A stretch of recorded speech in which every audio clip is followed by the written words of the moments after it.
in the graduate school. I'm also a second year kinesiology and health student in the graduate school as well. Also, a special thank you to our Project Dragonfly students and our other online students as well for tuning in. The graduate school is planning a bunch of new things this year in efforts to support our students, so it means a lot that you all are here. Some programs that are coming up, we have next week's Professionalism 101, developing synergies between grad and undergrad students in a research lab. So if you want to learn more about connecting with your undergrad students in the research lab, I strongly suggest that you come. It'll be the same time, same place, so here, October 25th at 12 to 1:30 in 134 King. And then we'll also send out the information for any online students as well. There's also flyers in the back. Once again, we'll send out that information to our online students. So we can do all of our programming this year without the collaboration of different academic and student offices around campus, so we're grateful for your help. Today we have Shelby Summers with us. Shelby Summers Ballard. She is the Associate Director for Academic Initiatives and Projects and also serves as a career advisor for graduate students at the Center for Career Exploration and Success. She earned her doctorate in educational leadership from the University of Hartford. Some of Shelby's focuses in the Career Center include job and internship search strategies, interviewing techniques, networking resources, and development and coordination of programs that help promote career enhancement. That was a lot. Thank you for taking the time to share your expertise. All right, hi there everyone. So again, my name is Shelby and I'm joining you today from the Center for Career Exploration and Success. So thank you all for being here, and for those of you watching online also, I'm thrilled that you're able to also partake in the information that I'm passing along today. So we certainly can make this a workshop environment. I do have some scripted slides and then some things I really want to talk about in LinkedIn, and then we certainly can entertain some questions and answers as well to make sure everyone can have some type of takeaway from this. So I just want to give maybe a 5 or 7 minute overview of the Center for Career Exploration and Success, and then talk to you about the services that you all as graduate students will be able to utilize. So we often hear that the Career Center is targeted towards undergraduate students, and while we do have a lot of programming for undergraduate students, there are absolutely some initiatives for graduate students that I would love for you all to take advantage of. So I'll go through those towards the end of our slides, and then just kind of some of the things I want you to think about with Handshake and being signed up on Handshake and what is Handshake. Then we can go ahead into talk all things LinkedIn. So we are located in Armstrong Student Centers. There's a lovely picture of where we're located. We're in the lower level. So we're on the side of Cafe Lux. We face Scheidler. So we are right down in that lower level, or as I call it, garden level. It sounds a little fancier. So we have that entire space. We are about a staff of 28, so we are a very, very large staff. So a mix of marketing and communications teams, career advising team, employer relations team. So all of those to enhance what we're able to provide to students at Miami University.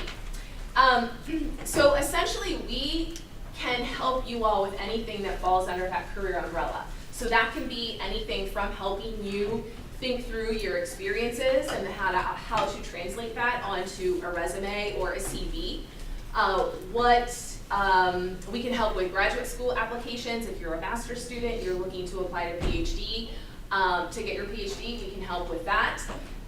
We also do interviewing strategies. We provide a very robust mock interview program, and we just have purchased an online portal. So for those of you students who are not here at Oxford, then you do have the opportunity to do a mock interview through online called Big Interview, and I'll get to that in a second.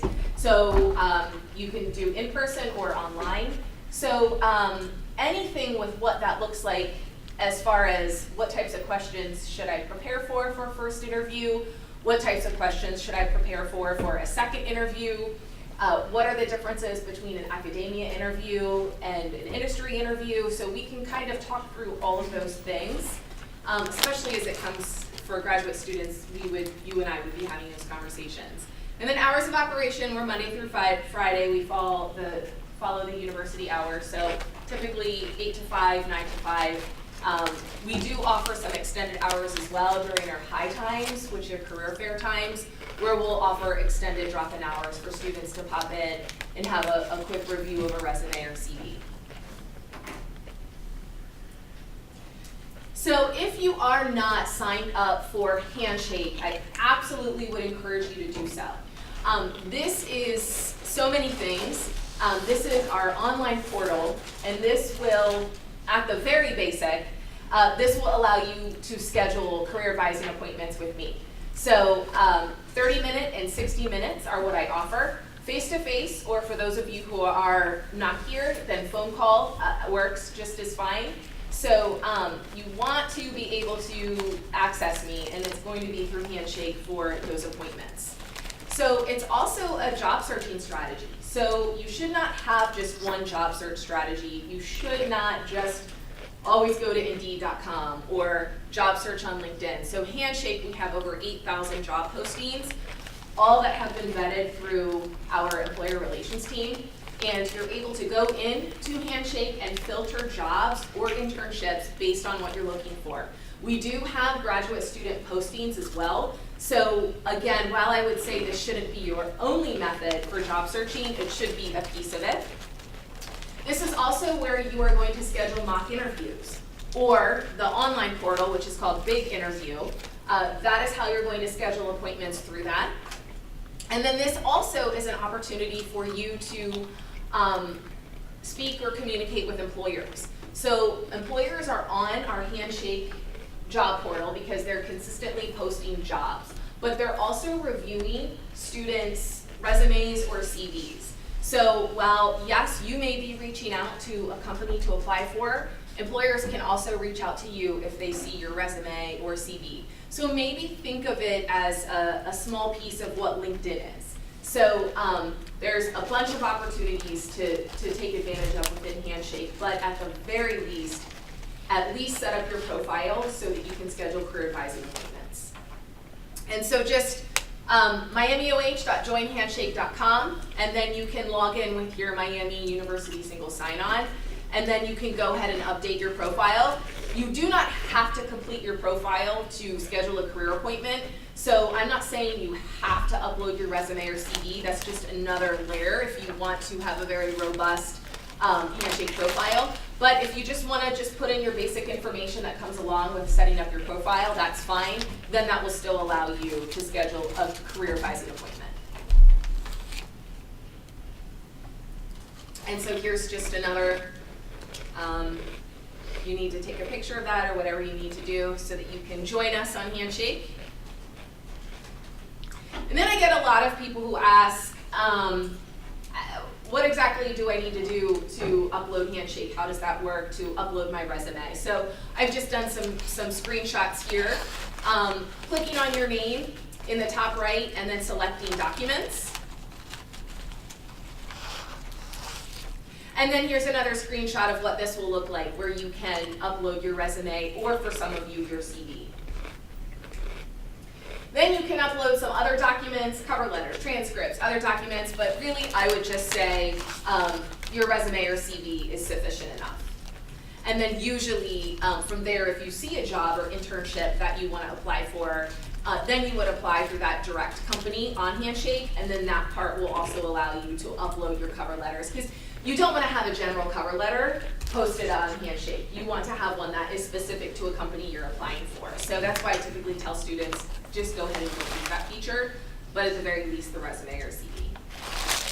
And then I kind of want to talk to you and promote what types of services are available for you all. So we already talked about, I'm going to kind of jump around here, but we already talked about the individual career coaching. So that would be with me. I am the career advisor for all graduate students. So that's master's and PhD. So individual career coaching appointments, like I said, 30 minutes and 60 minutes is what I offer. And we do those in Armstrong Student Center, face-to-face, or like I said, when you schedule an appointment with me through Handshake, you can signify if you want it to be face-to-face or a phone call. So that's up to you with whatever works. I always tell students, I do have that 30 minutes available, but with graduate students, there's so much more conversation that happens because you have so much more experience, and there's just lots of interests that happen, and industry versus academia, so it really is a larger conversation. So if you have time in your schedule, I would say 60 minutes is the ideal, but if you only have a small window, I get that too. You're graduate students, you're busy. We can make it work in 30 minutes, but it might require another appointment. So it just kind of depends on what works for you, but my preference is always 60 minutes. So in individual career coaching appointments, it's all about you. So it's whatever your needs are, I'll meet you where you're at. So is it you're just trying to figure out what it is you want to do when you graduate? Is it you want to apply for PhD programs? Is it you want to go into nonprofits? Is it you want to go into a large company or organization? Helping you prepare for an interview, helping you prepare for a specific interview, talking through, I met with a graduate student the other day, and we were talking about she had received an offer, and so what did that negotiation process look like? So we were talking about that. So it really just depends on what your needs are. As long as it falls under that career, really there's a lot of stuff in there. So you just kind of tell me what you're looking for, and then we'll go from there. I always ask you prior to our meeting to email me your resume or CV, just so I can have a little bit of time to kind of look over it and gather my thoughts, and that usually prompts some questions that I want to make sure that I ask you. So if you're able to send it to me prior, and it also saves a little bit of time too. So send it to me beforehand if you can. Or if we're talking about a cover letter, send me the cover letter beforehand. And that goes for those of you too that schedule phone calls. Please send it to me prior as well.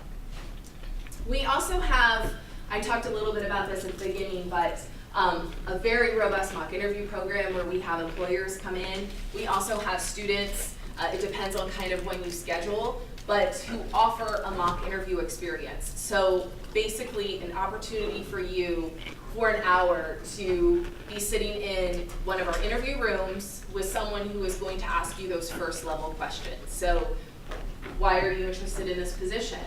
What is your plan in 5 years? What are you looking to do? What are strengths and weaknesses? Tell me your biggest strength, tell me your biggest weakness. So just those typical questions that you are asked in a first level of an interview. And for those of you who aren't able to come into our office, we do have an opportunity for you to also partake in a mock interview program, and it's called Big Interview. And it's a simulated experience. You receive feedback. It's everything that you get when you're in a face-to-face. And you're going to sign up for both of those through Handshake. I will say the only thing that you have to do before you go through the mock interview or big interview is you have to sign up for our basic webinar. It's our basic interviewing skills webinar. It's about 45 minutes. We offer 20 to 30 a semester. It's via a webinar, so you can access it from anywhere. And that just gives you some information prior to sending you through this experience. So talking about researching the company that you're interviewing for, talks a little bit about LinkedIn, Glassdoor, researching salaries, just maybe some things that you might not have initially thought of. This kind of just gives you some prompts to think about. And like I said, it's about 45 minutes to 60 minutes. We offer them all times of the day, all days of the week, in the evenings, over lunch. So you can access that, again, through Handshake. And then career fairs and career expos. So a lot of graduate students have said, I don't understand why you're asking me to go to this if there's not a ton of employers who are hiring for graduate students. So while that's not entirely true, we do at our career fairs have some employers that hire graduate students. But for me, it's really more about exposing you to that experience. So being able to talk to an employer about yourself in a quick snippet, typically 30 seconds in a career fair style, but letting them know you're a graduate student. You're getting ready to graduate in May 2020, so you're looking to start connecting with employers. You want to talk to employers who have job postings in Handshake that might be something you're interested in. So really it's kind of like building a network. So anytime that you have the opportunity to practice talking about yourself is something you should absolutely take advantage of, because there is an art to that, and it sometimes is easy to get tongue-tied and What if you're not feeling too confident? It's kind of helping you step outside of that zone and being placed in an uncomfortable situation for some. I did have a graduate student. I have another example, and this just happened. So for our fall career fair, I had convinced her to go because I thought it would be a great opportunity for her to network. And so she went to an employer who was not hiring for graduate students. Nielsen was the company. And she said, I'm a graduate student, I'm getting ready to graduate. And they said, actually, we're not here today hiring for graduate students, but let me put you in touch with someone who I think is looking within my company to hire a graduate student. And her and I just had that conversation about negotiating offers yesterday. She got a job from the career fair. So there are those stories. That doesn't happen every time, but regardless, she still would have gotten a connection from that and the opportunity to talk about her experiences. So don't discount coming to the fall and spring career fair. And then we do smaller career fairs. For instance, Monday evening, we have one that's focused on sports. It's called Scene. So sports companies, that might be worth checking out if that's an area you're interested in. And then we have tons and tons and tons of programming. So I would encourage you all to always take a look at our website. So you can just click on the Attend a Program button right on our Career Center website, and then you can take a look and see everything that we offer. Basic interviewing, that's the one that I talked about, that if you want to go through mock interviews or big interview, then you need to make sure you take that. But we offer LinkedIn Labs. Here's a list of all the career fairs and expos. We do offer job shadow days, which I think graduate students should also partake in. The majority of students that participate in this are undergraduates, but we've actually been seeing some graduate students coming into these programs, and that makes us very happy. So a job shadow day we conduct several times throughout the year, also during J-term and over the summer, and it exposes you to different companies. There's usually a theme centered around it, so law and government might be maybe one area, and so then we'll introduce you to companies, some in Cincinnati, but some are actually in Columbus. We're doing one in Luxembourg, so exposing you to different areas and different industries. It's usually 12 to 20 students, so it just depends. You do have to apply for it, but that's, again, another opportunity for you to potentially connect with some employers, and you never know what might happen from there. So definitely check out programs and events. I would say, my caution for graduate students, for the resume labs and the drop-in coaching, I would say that's when you would still want to schedule with me. So, because it's very different for undergraduate students. So the drop-in coaching, resume labs, stick with me for your career advisor. But everything else, our diversity and inclusion events, presidential career leadership series, everything else I would highly encourage you all to take advantage of.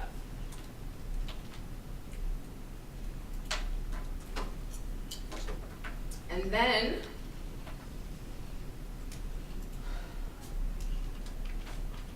definitely follow us on social media. We are very, very active. We do offer for a lot of our events a Facebook Live feature. Again, so students who might not be able to attend can still participate.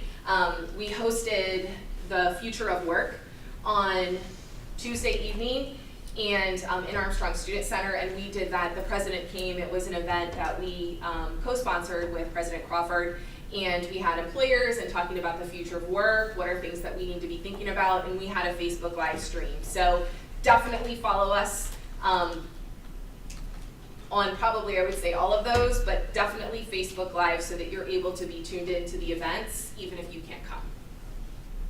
So that is my PowerPoint. Does anyone have any questions kind of just on the basics of what I just covered? Yes?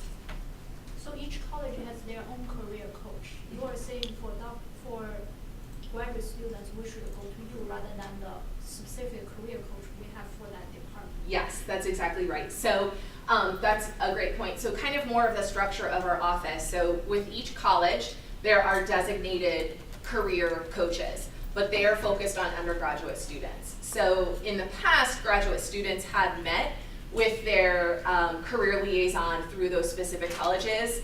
But then I came along and then wanted to offer more services for graduate students. So within our office and our structure, we decided we should have a designated career coach for graduate students just because of the varying needs.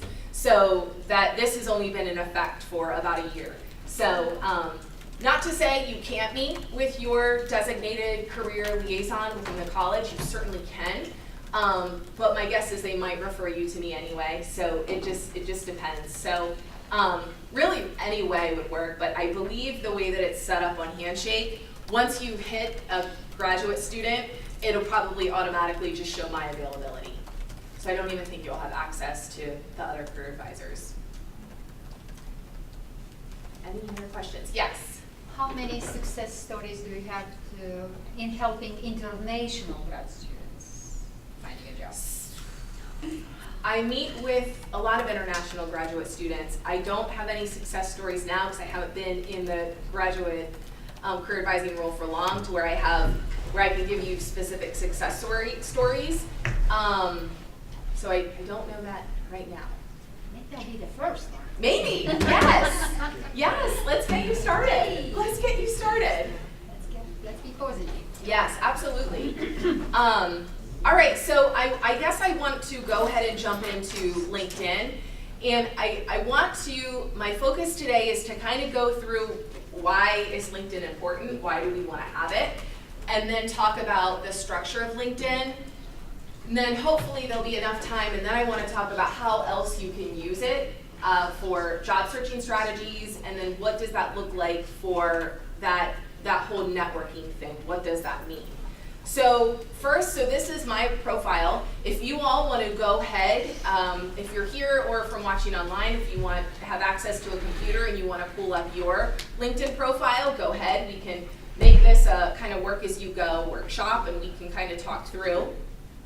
But I'm going to give you the basic format of it, and then know though that this is your personal professional platform, so you're able to infuse your personality into it. There isn't really any cookie cutter way to do it. You just want it to be professional.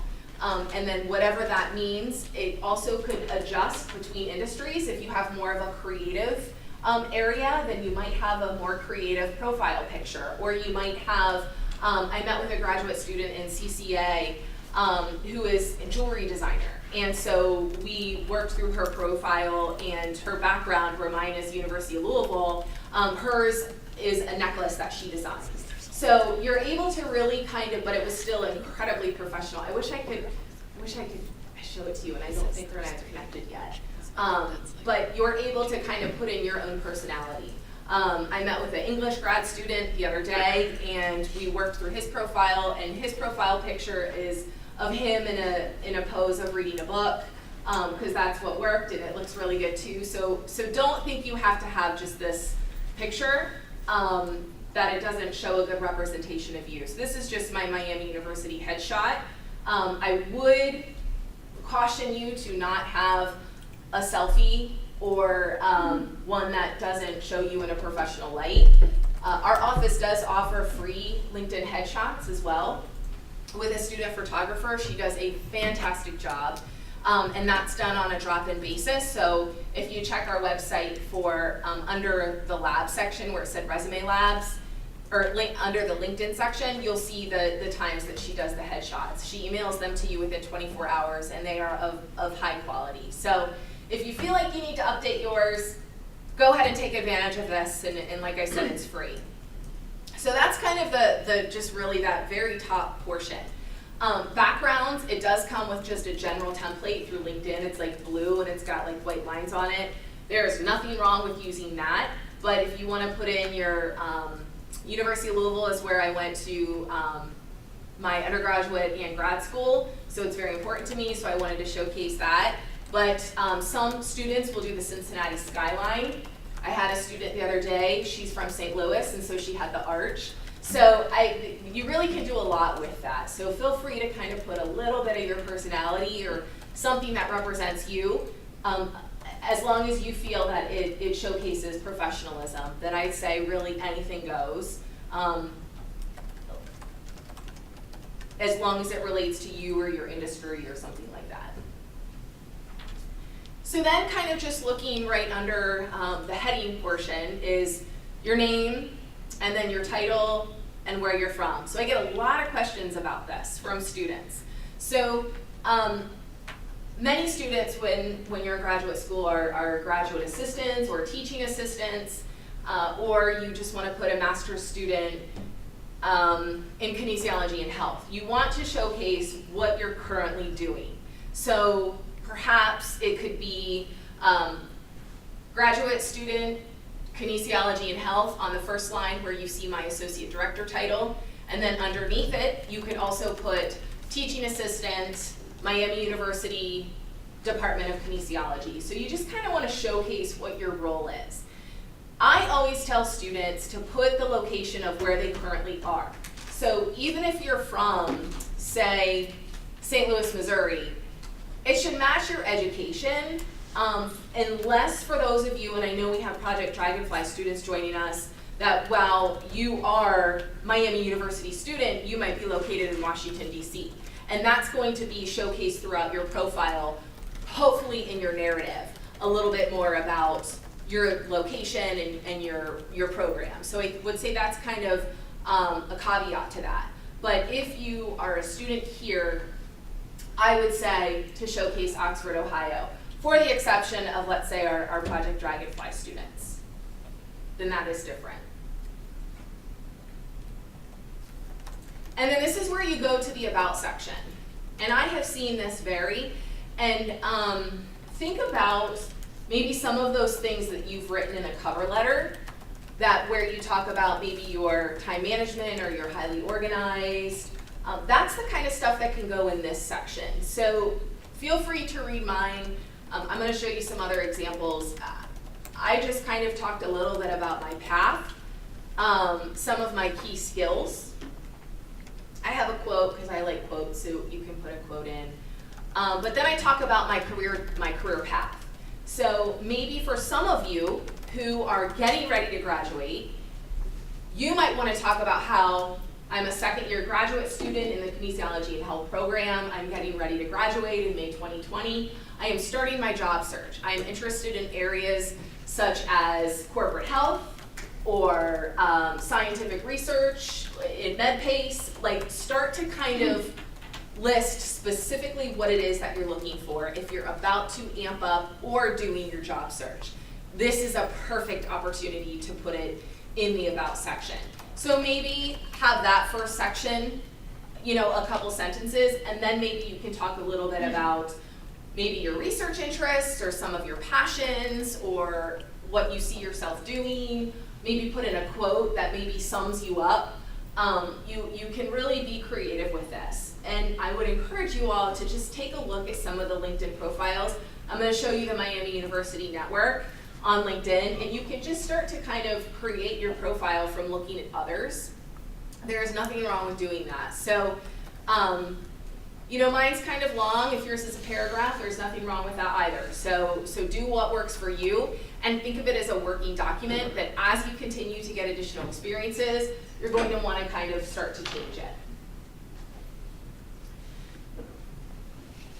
So here is then within my About section where students might put if they have a portfolio. So the student that I was talking about, the jewelry designer in College of Creative Arts, the master's student, she has a portfolio. This is where she placed it because it's right in your face, right at the top half of your LinkedIn profile, where employers or others that want to connect with you can view it right away. Some students will post in this section where it says Humanities Works.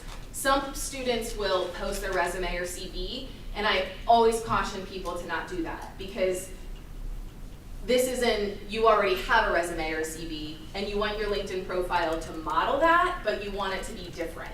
So there really isn't a purpose in posting that. But this is maybe something, if there's a project that you have that you're really proud of, a video, something that you designed, something that just you really want to have at the top that students might, or that employers or connectors might want to look at. This is a video that I created for our office, and it won an international award. So I posted it there because I'm really passionate about it, and I want people to view it. But if you don't have anything like that yet, that is absolutely okay. So then you're gonna get into experience. So the biggest difference between your resume or CV and your LinkedIn profile is that your LinkedIn profile is going to be your personal professional platform. So this should be in narratives. You can use first person, it could be in sentences. In a resume or CV format, you're going to most likely have bullet points. You're not going to use, I currently oversee, I currently manage. Your resume or CV is gonna have those action verbs and the specifics, the specificity of what your job is. In your LinkedIn profile, you have that opportunity to be a little bit more robust in your language and what you've really done. So that's the difference between the two so that they complement each other. So the LinkedIn profile is going to probably provide me with more of a snapshot of really who you are.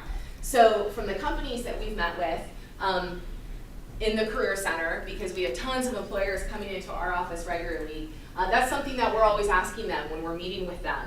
And LinkedIn is actually now becoming a part of the application. So they're looking at your resume or CV, they're looking at your cover letter, and then they're gonna take a look at your LinkedIn profile, and then they're gonna search your name to see what other types of social media platforms you have.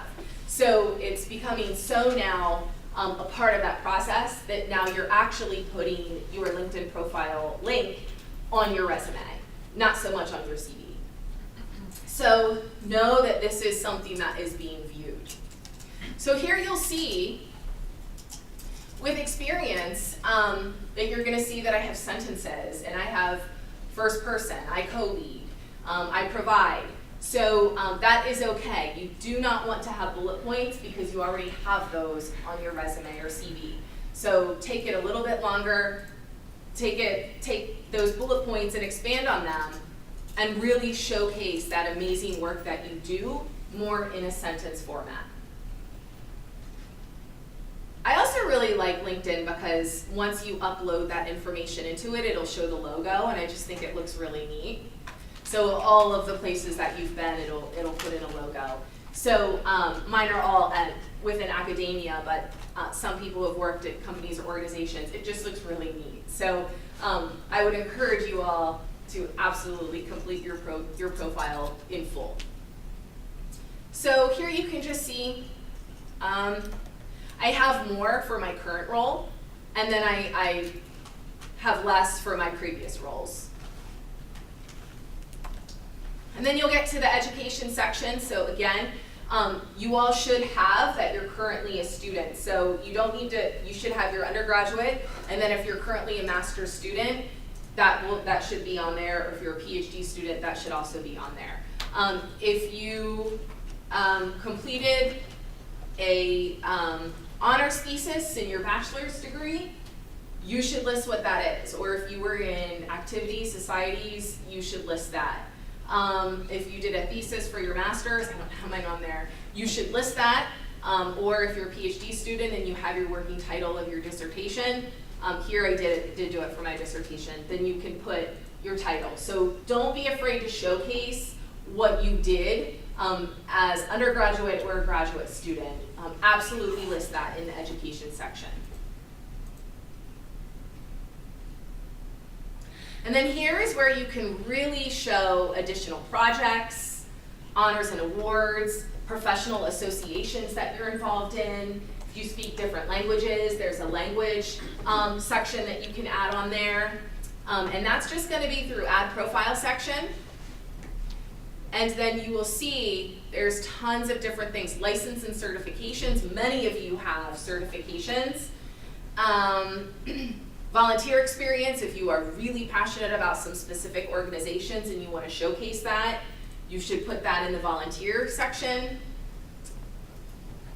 Skills, additional language or supported languages, additional information. I mean, this just goes on, and there is no page limit on LinkedIn. Whereas in a resume or a CV, you might not be able to capture all of that.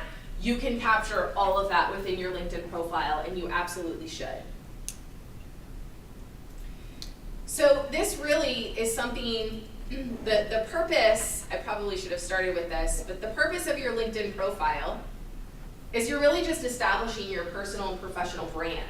Again, where you can show a little bit more about who you are, how do you want to be shown, how do you want to be represented? And this is going to be able to allow you to do that. Again, whereas in your resume or CV, you might not be able to show that too much, here is an opportunity for you to convey that. So think about it as creating your personal brand, however you want that to look. And then it's, again, just selling yourself. It's talking about yourself. These are things you need to do in order to get catapulted into maybe the next phase of whatever your career or education is. And so this is where you're able to put all of these things that you've done, your portfolios, your publications, your conferences attended, blogs, you're able to put all of that into one place. And I think LinkedIn is so good for that. So if you are adjusting your cover letters or adjusting your resume or CV, it's all of it is always going to be housed on your LinkedIn profile. So sometimes you can grab information from here or copy and paste things that you want to put in a cover letter. So I would encourage you to think about everything you've done since you're undergraduate and put it on there, especially in those topics that we've talked about, the volunteer, languages, license, certifications. This is a great opportunity for you to really think through everything that you've done, and it gives you more to talk about in interviews and cover letters.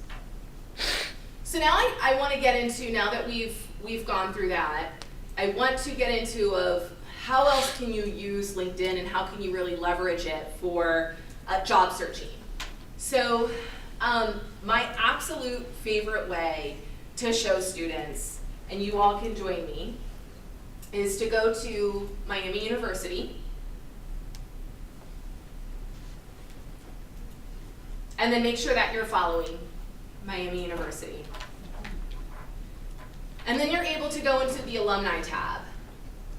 So you're going to click on alumni, and we have an incredible network of alumni who are on LinkedIn. Occasionally you'll see an undergraduate student on there, but for the most part it's incredibly responsive alumni who are willing to have conversations with you, informational interviews, messaging back and forth.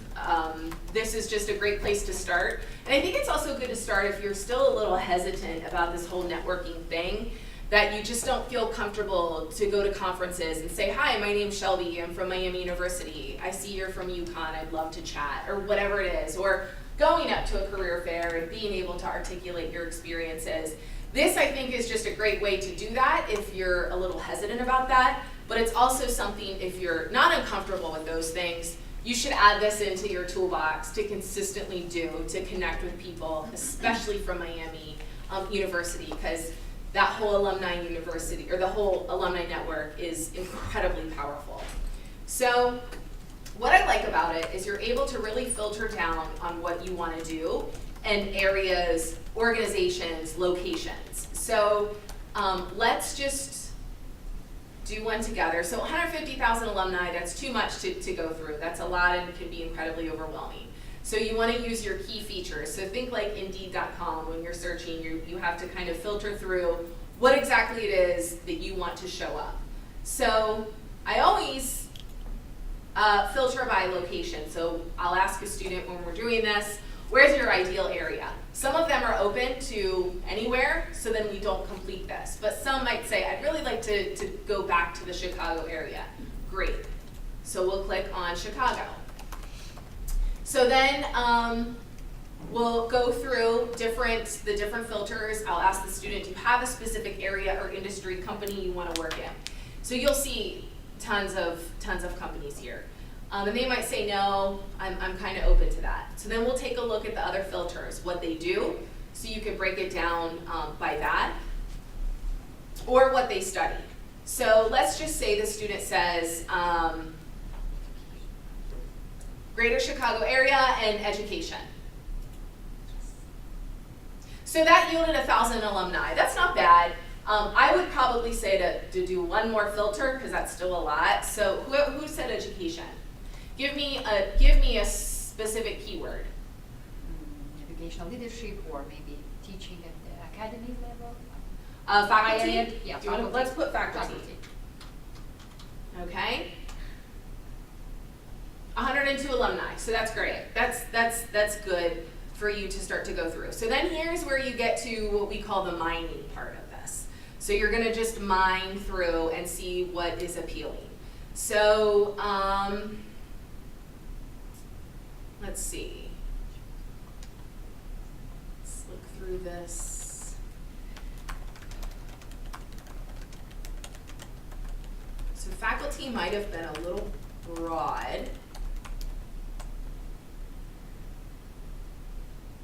Here's one. Let's click on Bob Wertz. Oh, 61. No.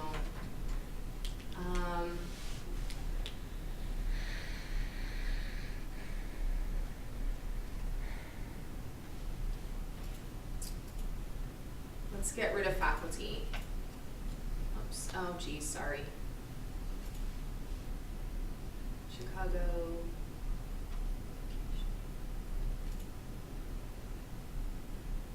Education. Actually, let's just see what the 1,000 were. We'll do it that way.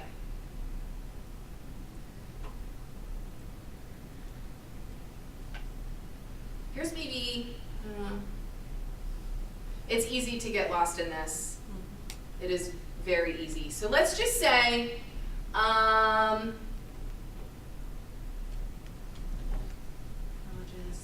let's do this. Let's click on Stephanie Swanson. So Stephanie is a conservation and wildlife biologist. Well, that's what her caption says, so we'll see. This is when you'll start to see some who use it a lot and some that don't use it at all. Stephanie has 49 connections, so we probably could assume she might not be on it a lot, but it's still worth taking a look at. Oh, actually, looks like she's a current student. Oh yeah, that's a Dragonfly. Oh. Yeah, that's a student, yeah. So let's just say that we are very interested in talking to Stephanie because we're incredibly impressed with things that she's done that we really resonate with. So then what we're going to do,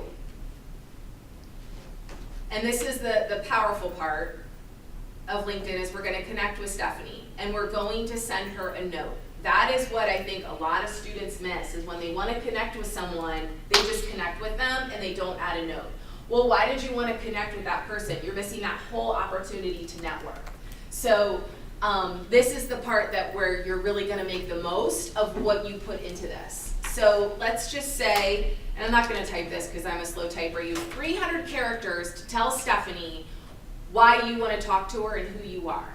So, hi Stephanie, I'm a graduate student here at Miami University. I found your profile on the Miami Alumni Network, and I saw that you are a conservation and wildlife biologist, and I'm really looking to get into that area.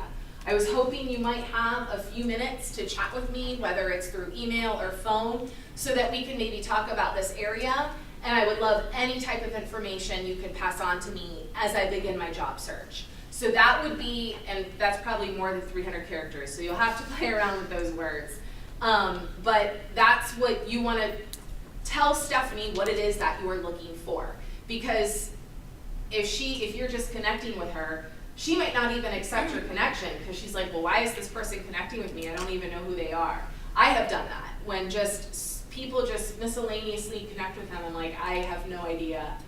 I don't know what they want because they didn't add a note. So it's always important to never miss that opportunity to have a connection with someone. So then here's kind of where you get into the nuances of LinkedIn. Like any type of social media platform, some use it a lot, some don't use it at all, they just created their profile, and some might use it occasionally. So that's when it's best to maybe find 10 or 15 people within this network over the course of maybe a couple days that you're really interested in networking with.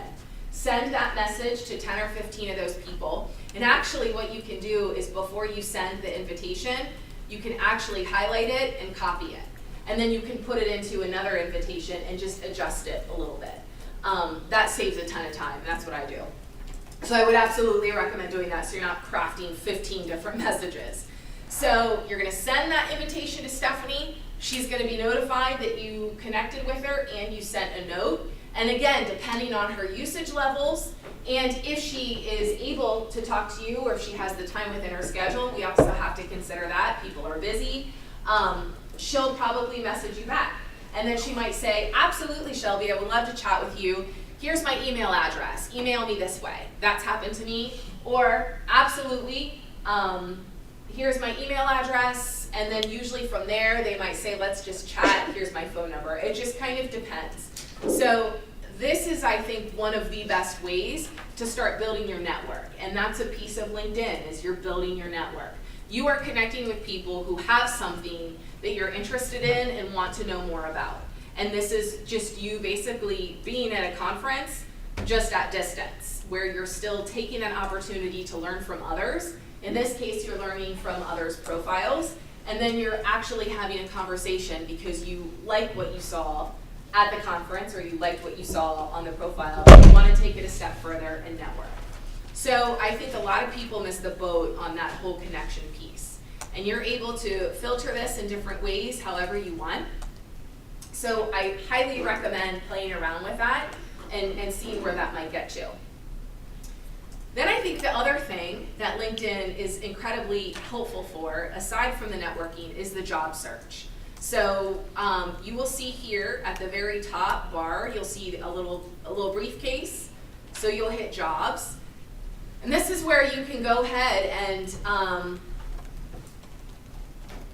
put what you're interested in, and then LinkedIn will email you job alerts of things that you're interested in. So if you're already in LinkedIn, I don't have my job alert on, but I still get emailed things that LinkedIn kind of pulled from my profile. Shelby, these jobs may be of interest. And I feel like I get that once a week, and it's like 7 or 8 jobs. So if you're really in that high point of job searching, this is just basically you not doing anything, just adjusting your settings, and they're automatically emailed to you. So you can, and you'll see lots of different ones as I meet with students, we kind of play around. But you will see here that based on my profile, from the words that I've put in it, from my experience, it has said to me, based on your profile, here's maybe some jobs that I'm interested in. So yours will do the same thing just by creating that profile. So, wow, a president, Ursuline Academy. Let me click on that. And then here is the actual, the website. And then you're able to apply for it right online.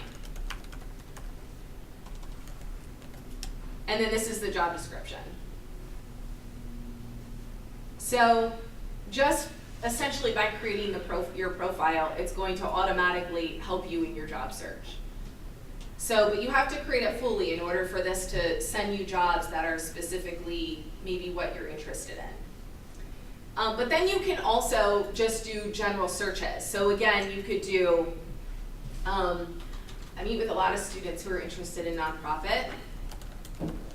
So then here's just tons of different results just from me putting in nonprofit organization. And you can see that they're not just local, they're from all over.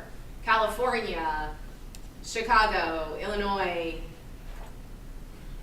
Pittsburgh. So you're able to just put in an industry, but you're also able to filter it down by if you have a specific location in mind, so you can put that in too. And I think sometimes people miss that on how it's really just networking, but it's also a great opportunity for you to job search. So you can also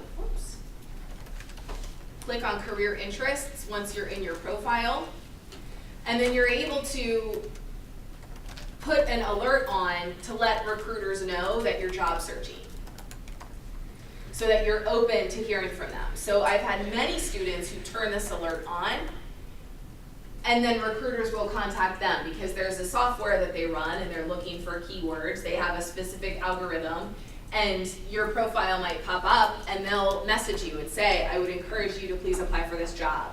So again, especially if you're really amping up that job search, turn on that job alert so that you're kind of leaving it 2 ways. LinkedIn can email you jobs, but then recruiters can also contact you if they think that you're a good fit.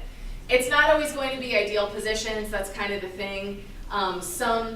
Some recruiters have contacted students of mine and they're like, I am not interested in this, I have no interest. Then you don't need to do anything. You don't need to apply, you don't have to respond. It's just through their software, they're trying to find keywords that are in specific profiles that they plugged in. So you're not required, or you shouldn't feel like you have to apply for a job just because a recruiter messaged you. So I would say those are some great things for you to at least start doing and thinking about, but it's also great for professional associations. You have like Facebook, you have a news feed that when you log on, that you can look through. So that's where people post articles, job searching tips. You never know, it's professional though. So it's professional articles, maybe some publications of interest. So that's when you want to start following people so that you can create your news feed of things that you're specifically interested in. So you're going to go in the search bar, and I'm going to put, I'm interested in sports, and then you'll see what comes up. So you can hit see all results for sports. And then you might find a lot of great things that you want to click on because you want to see in the news feed. So the data, science of sports management, different types. You'll get job postings, you'll get people in that area, but then you'll also find some articles that you can follow, or some sports groups within your area, and then you can always follow them.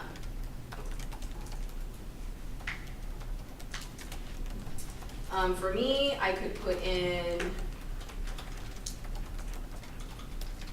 career development. Here's a Career Development Association of Australia. We're always looking to see what other areas, institutions, cities, states, countries are doing within our area. So this might be something I might want to think about following. Career Development Association of Australia. I don't know anything about it, but I could certainly click on it and see if it's something I want to populate on my news feed, and then I could follow it. And then different institutions will show up, Maryland Career Development Network. There's also different groups of different topics that you can follow. So here's groups, because I clicked on career development groups. So I could join the National Career Development Association, the SVA Career Development. So it's really just an opportunity for you to kind of immerse yourself in what your interests are. There might be some networking events that pop up through these groups, especially if it's within a specific area, like say Cincinnati, Ohio. But you really have an opportunity to make sure, if you use it correctly, that it's filtering you constant information for you to take advantage of these networking groups and jobs. Does anyone have any questions about any of the LinkedIn features that we talked about? Because I have one more platform I want to share with you. All right, so the last thing, and I have handouts too. It's exactly, for those of you watching online, it's what you see on this screen. So Miami Alumni Connect is a platform that is specifically for Miami alumni and Miami students. So we've had this for a little bit over a year, and it's a community of all Miami. And what I think is so great about this is that we have alumni who elected to be on this. And so you know that your response rate could probably be much better than on LinkedIn, because people just like to have profiles, but people like to use it in different ways. But the purpose of Miami Alumni Connect is alumni go on for the purpose of being a mentor and can help students based on their interests find areas or tools or feedback or just a mentor role in an industry that you might be interested in. So right now we have over 4,000 alumni that are on the Miami Alumni Connect, but only 1,100 students are signed up. So think about that. So there's a lot of untapped people on Miami Alumni Connect. So I would encourage you all to go ahead and sign up for this and use this as another platform. It's not a job searching platform, it's a connector platform. So that mentor-mentee, or I'm interested in nonprofits, I filtered through Miami Alumni Connect. I found someone who's a director of a nonprofit. I really want to talk to her about what are things I can start doing now so that I can eventually be here one day. That's what that is more for. Job shadow opportunities, coffee chats, it just depends on the relationship. that you build with the person that you decide you want to connect with. So what I like about it, once you click join our community, I would recommend just do the Miami single sign-on. And then again, you can filter these alumni based on what you're interested in. So I think it's a great addition to add into your whole networking umbrella, and in addition to LinkedIn, but I think this platform will give you a little more focused conversations, because like I said, these alumni on here really have signed up for the purpose of being a mentor in some capacity. So definitely take advantage of that.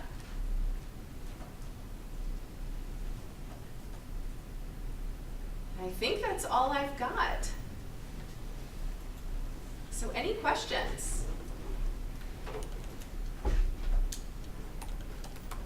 I have a question. Sure. So the feature that you use, that we could go and search, Miami alum. So could we do the same thing for the universities that we haven't been, and if you're thinking of doing a postdoc there, or just? Yes, Shelby, absolutely. can you repeat the question, because sometimes it doesn't. Yes, so the question was how we were able to filter through Miami University alumni for the purpose of informational interviews or just professional connections. The question was, are we able to use this in other ways? So if I'm interested in a postdoc at another institution, can I do the same thing?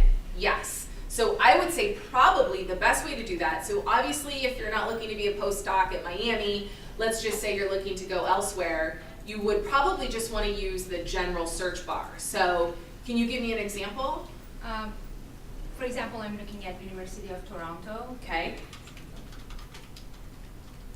So University of Toronto is where she might be looking for a postdoc, is that correct? Yes. Okay.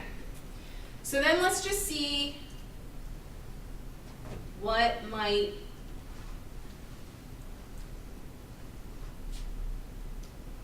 so we've got a lot of results here.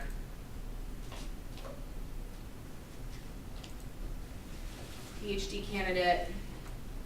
So I would say the best way to do that, so yes, you can do that, but what I would say is to go to the specific website, University of Toronto website, then take a look and see if you're able to find faculty within that specific area, or graduate student, if they're graduate assistants, they might be listed on the website. Okay. Then once you have the names, then you can put it in the search, and then you can find the individual people that way. Because unless it's maybe a really small institution, I mean, this was like, I don't know what it was a ton to go through. Okay.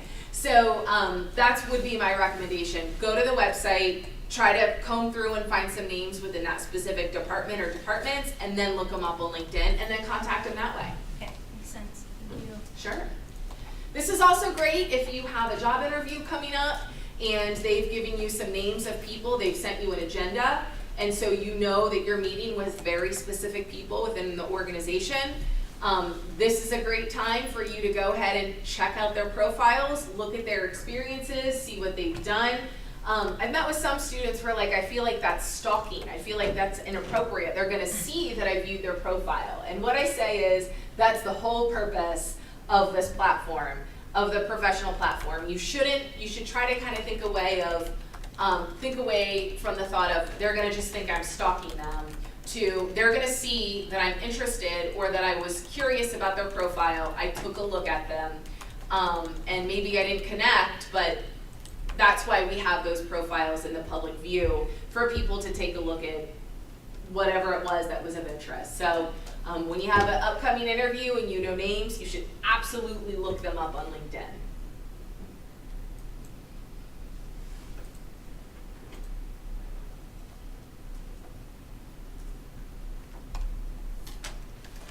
Any other questions? All right, well, I will stick around if anyone has any more specifics. I know it's 1 o'clock, so maybe for those of you that had a short lunch break, hopefully you were able to take in everything. So for those of you that came, thank you so much. For those of you that are watching online, I'm thrilled. And if you have specific questions, for those of you that are online, you can email me at summers4, SUMMERS4 @miamioh.edu, and I can answer your questions that way too.